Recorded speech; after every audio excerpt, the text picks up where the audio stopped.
Well, despite the spiralling costs, the years of delay, the environmental objections and the Conservative backbench concerns, the new HS2 rail link will go ahead.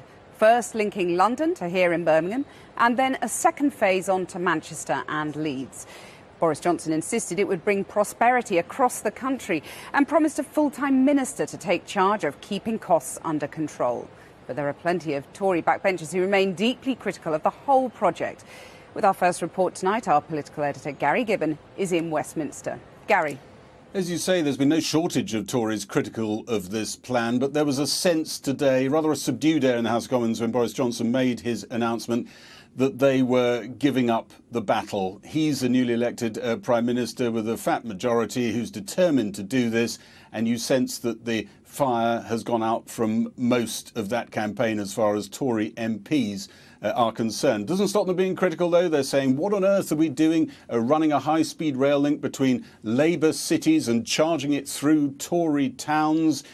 Boris Johnson's trying to address concerns like that by putting money elsewhere, not just into HS2 today. He stole some of the Chancellor's thunder from his budget announcements by announcing other transport stuff that's going to be unveiled fairly soon. He's doing that to try and suggest that HS2 is not going to gobble up all the money that is available. He's also trying to take on the criticism that this is a project, HS2, where the costs are wildly out of control. He's going to say he's putting new cost controls in there, in some cases new management. But what is definitely happening now is that after a long period, the button is finally being pressed on this, what is the biggest infrastructure project in Europe. How are you doing? That is a big digger. Boris Johnson visited the Birmingham end of the high-speed rail link. He'd promised a boom in infrastructure spending, a levelling up to help the former Labour seats that backed him in December. HS2's budget was, he admitted, spiralling and badly managed, but dumping it would send the wrong message. This government will deliver a new anatomy of British transport. A revolution in this nation's public transport provision, and a sign to the world that in the 21st century this United Kingdom still has the vision to dream big dreams and the courage to bring those dreams about. A new train map is promised with a high-speed rail link from London to Birmingham. Then HS2A on to Manchester and HS2B to Leeds. They got the go-ahead too, but subject to reviews to get costs down. An independent report released today shows how the estimated bill's gone up from 56 to 88 billion pounds and could well end up 20% higher than that. Today, Mr. Speaker, the Cabinet has given high-speed rail the green signal. We are going to get this done. And to ensure that we do so without further blowouts on either cost or schedule, we are today taking decisive action to restore discipline to the programme. At the other end of the line, they're clearing land for platforms at London Euston. The Prime Minister said a dedicated minister would now watch over HS2 and parts of the project would be under new management. Train numbers and speeds could be trimmed back to save money, but the pause button Boris Johnson pressed in the summer is off after a decade of launches and false starts. A new north-south high-speed line. In the next 5 years, the first works of a new high-speed rail network should be done. Central London to within 49 minutes of Birmingham. This first high-speed network that I'm announcing today. If you want to get on board the high-speed revolution, you've got to start planning now. Legislation will be introduced to enable the building of the high-speed 2 railway line. Take it from me, HS2 is going ahead. The responsible thing to do is to really look at it and say, is this actually going to stack up? The Labour leader said Boris Johnson was running away with the Labour policy. Once again, we see the government taking ideas from the Labour Party.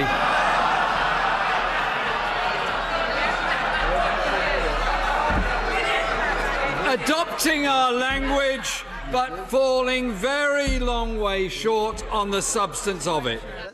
The Prime Minister announced a wave of transport investment initiatives to help towns that feel HS2 benefits cities and not them.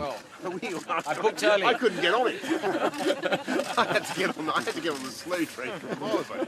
The biggest benefit HS2 backers say is easing congestion on the existing tracks, something that will only get worse without new lines.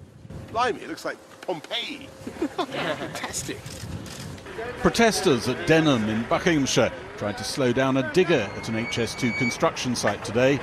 Many Tory critics in Parliament folded their tents and admitted defeat. Some won't go so quietly. I am not resisting! Ow! Well, earlier I spoke to the Prime Minister on behalf of all UK broadcasters, and I began by asking if his chief advisor, Dominic Cummings, who once described HS2 as a disaster zone, was wrong about it. This is a fantastic project for the country. It delivers massive increase in capacity for rail up from north to south, from south to north, and then it allows us to go forward and develop Northern Powerhouse Rail, which is exactly what is needed. You need connectivity east-west in the north. That's the crucial thing. And you can't make sense of that without HS2. So we're going to go ahead. The taxpayer, though, will receive only 60p for every pound spent. That's hardly value for money, is it? Do not forget, Cathy, that the Treasury, if they had got their way, would have stopped the M25. The Treasury would never have allowed the Channel Tunnel to go ahead. HS2 actually has a better business case today than the M25 had back then. Everybody always tries to stop big infrastructure projects at round about this moment. I remember when I was Mayor of London about 12 years ago, they tried to stop Crossrail. The Treasury came to us and said, stop talking about Crossrail, this gigantic trench under the middle of London. The money could be better spent on other things. You should do the tube upgrades. And we said, no, you've got to do both. You've talked about buses and a £5 billion bus and cycling investment. Yes. But actually, since the Conservatives first came to power, you've cut 3,000 routes. Investment in bus services has almost halved.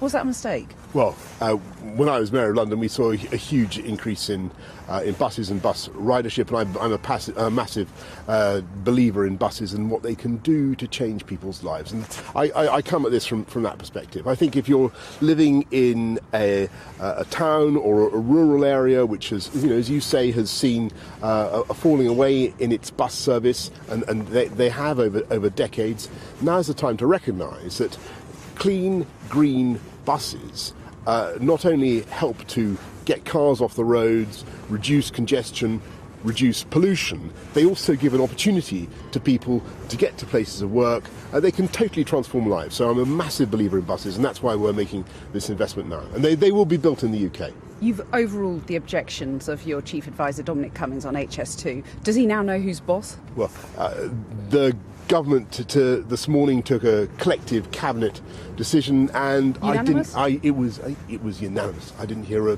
peep of dissent. I mean, there was a couple of random remarks about how to make it even better, but everybody agreed.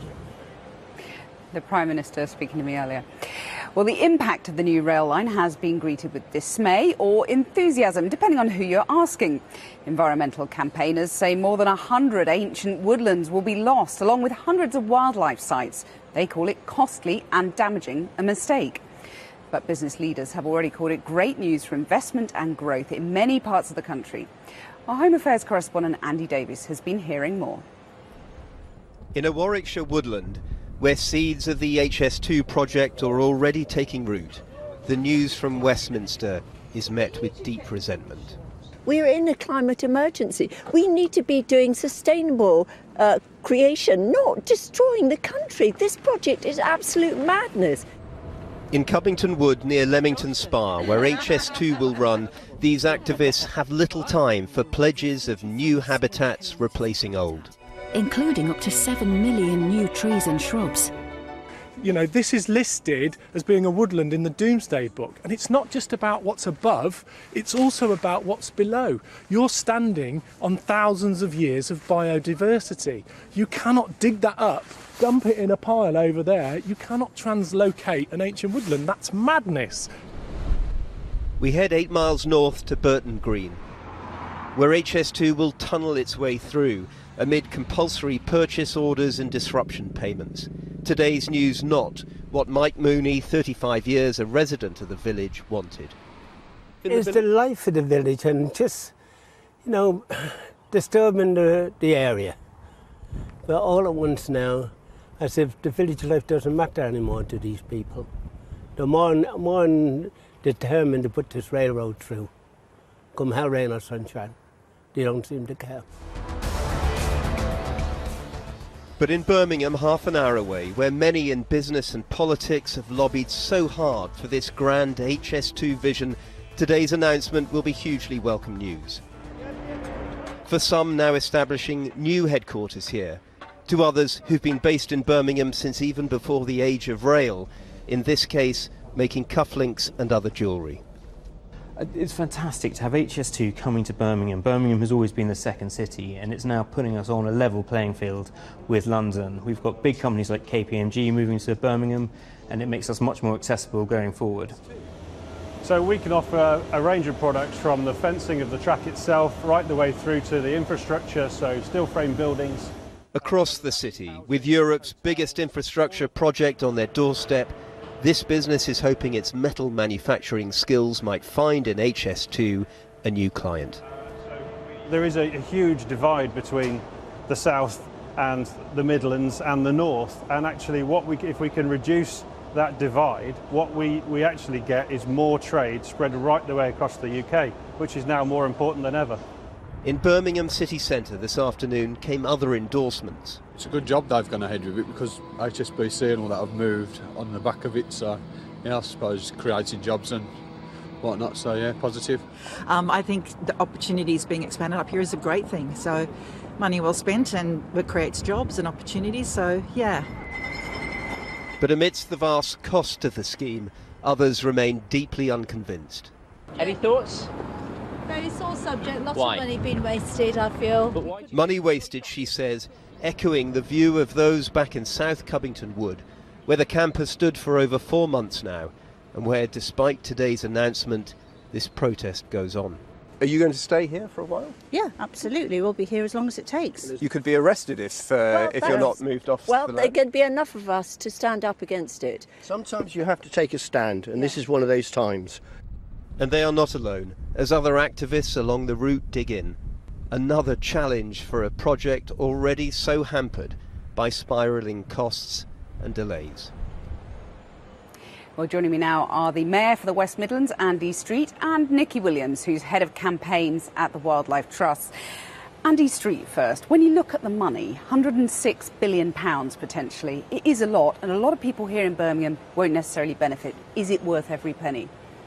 Yes, it is worth it. So the current cost is £85 billion. That's what the calculations have been done on. Some say it'll go up, but that's what we're doing on. It's not all being paid immediately, probably paid over about 20 years and paid back over probably 50 years. If you think of our predecessors who built fantastic railways, they were taking big bets like that. If you think of the Channel Tunnel, you think it is a about gamble, though. network. You accept it's a gamble. They were taking about it as a private business. That's why I use that word. It's not so if the government are paying the money, it's slightly different. But well, it's a gamble for the UK taxpayer, though, isn't it? Because, I mean, the UK taxpayer as a whole will get 60p back for every pound spent. What do you say to people in...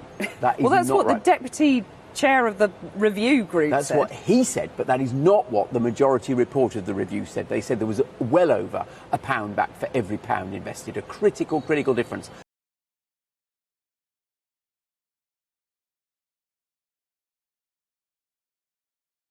As rail projects go, a BCR of 2.6 is quite reasonable.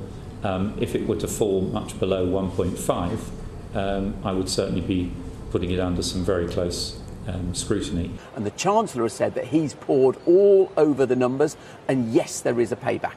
You asked me about people in Birmingham. What they get very quickly, actually, is jobs from this. Obviously, huge number of construction jobs that will come, and the contracts will be awarded by the end of March. And what we're also seeing is inward investment coming into the city already on the promise of this being built. What about people in Norfolk who might not get that much more back? You dispute the figures I put to you. I mean, maybe he got his sums wrong, but, you know, people in Norfolk aren't going to see any benefit from this, are they? No, they're probably not going to see direct benefit, but they do see a benefit if the whole of the country performs better. And, you know, there's been a long-standing imbalance between the great success of London and perhaps the underperformance of all of the regional cities. And we're going to see Birmingham, we're going to see Greater Manchester and Leeds all connected. So that's good for the country as a whole, and that benefits everybody.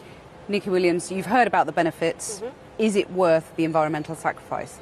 It isn't worth the environmental sacrifice as it is. What we want to see is absolutely this ambition that's been spoken about. So let's make it the best green transport that's ever been produced. Let's not slash and burn our way through great swathes of irreplaceable habitats like our beautiful ancient woodlands, our meadows, our hedgeways. Let's really make this something different and something special, because as the route goes at the moment, it has to be stop and rethought. The damage is irreparable and irreplaceable, so that's got to be dealt with. Your response to that? My response to that, one of the reasons that this is costing a lot of money is that already in the design we're trying to think about some of the very fair environmental concerns that Nikki puts. And the obvious example is the huge proportion of the line that's going to be tunnelled, precisely so we can protect those environments above ground. And also, you think of another environmental consideration. This is about removing the need for domestic air travel completely. There's a huge environmental advantage if we can achieve that. Well, to be honest with you, what we're not seeing is a really good performance from High Speed 2 Limited, and that's where a lot of the distrust comes from.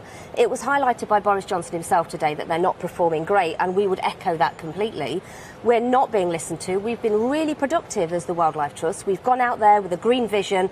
We've demonstrated it very early on to try and influence. We're not really getting a very good feedback. We have seen in some of our own woods contractors coming on site without any word, and ancient trees and seriously important habitats being taken down without any conversation or input. So we've lost our trust is the honest answer, and that's why we need this to stop and rethink. One of the things the Prime Minister said today, he was not sort of defending or apologising the performance of HS2 Limited. He was giving an agreement in principle to this, including all the tunnelling that I mentioned for very sound environmental reasons. He also said HS2 Limited got to improve its performance, and one of the key commitments they have given is that for every tree that is very regrettably taken down, it'll be replaced by at least one more, and the total commitment is 7 million trees along the distance of the line. That is incredibly simplistic, because an irreplaceable habitat is really crucial. That word irreplaceable says everything. So the bats and the birds are not going to sit and wait until all of their habitats have regrown 40 or 50 years later with their little suitcases.